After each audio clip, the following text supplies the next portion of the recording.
ఈరోజు ప్రయాణం ఎందుకు చేయరంటే సంక్రాంతి అంటే 3 రోజుల పండుగ.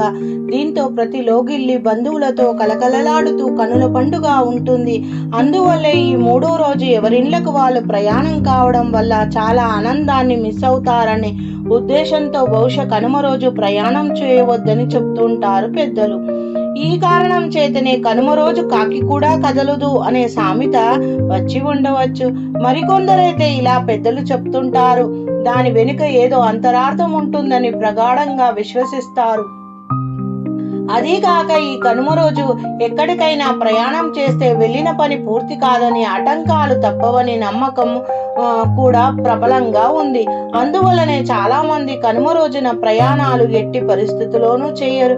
ఎవరింటిలోనూ వారే ఉంటారు. ఇక శాకాహారులు మాత్రము తప్పకుండా ఆ రోజు మినుములతో చేసిన పదార్థాన్ని వండుకొని తింటారు. మాంసాహార ప్రియులు మాంసాన్ని వండుకుంటారు. ఇలా కనుమ పండుగని ఎంతో ఆహ్లాదకరంగా ఆనందంగా జరుపుకుంటారు.